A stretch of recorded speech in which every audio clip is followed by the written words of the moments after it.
I want to talk to you today about choosing faith instead of fear.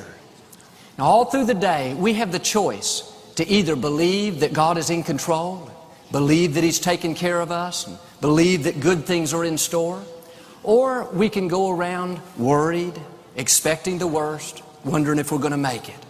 I hear people say, I'm afraid I'm going to lose my job. I'm afraid this marriage is not going to last. Or I'm afraid my child is going to get mixed up with the wrong crowd. They don't realize it, but they're choosing fear instead of faith. And fear and faith have something in common. They both ask us to believe something is going to happen that we cannot see. Fear says, believe the negative. That pain in your side, that's the same thing your grandmother died from. Probably be the end of you. Faith says that sickness is not permanent, it's only temporary. Fear says business is slow, you're going to go under. Faith says God is supplying all of your needs. Fear says you've been through too much, you're never going to be happy. Faith says your best days are still out in front of you.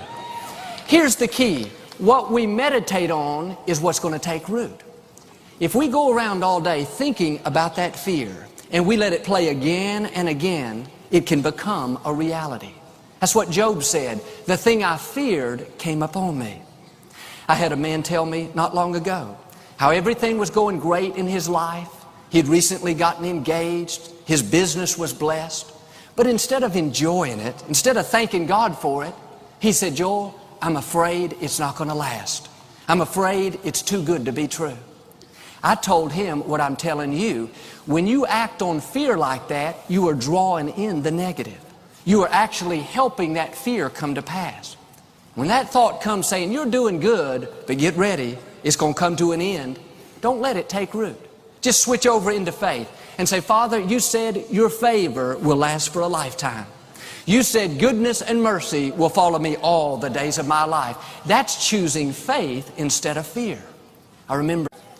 And today we have so many opportunities to worry and live in fear. People are worried about the economy, worried about their health, worried about their children. God is saying to you what He said to me. Don't use your energy to worry. Use your energy to believe. It takes the same amount of energy to believe as it does to worry. It's just as easy to say, God is supplying all of my needs as it is to say, I'm never going to make it. It takes the same amount of effort to say, I'm going to live a long, healthy life as it does to say, I don't think I'll ever get well. And I hear people say, well, Joel, I'm afraid I'm going to get laid off. And I understand what they're saying. They're concerned. It may be valid, but you can't go around meditating on that, expecting the worst, expecting to have a bad year. When you do that, you're using your faith in reverse. Instead of constantly worrying, just say, God, my life is in your hands. I know you're guiding and directing my steps, and I'm not expecting defeat. I'm not expecting failure. I'm expecting to have a blessed year. I'm expecting to go over and not under. Well, you say, Joel, what if I do that and it doesn't happen? What if you do it and it does happen?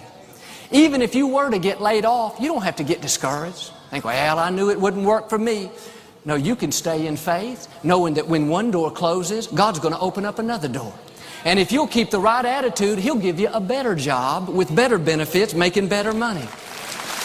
Let me ask you today, are you using your energy to believe, or are you using your energy to worry? Are you expecting God's favor, or are you expecting to just barely get by?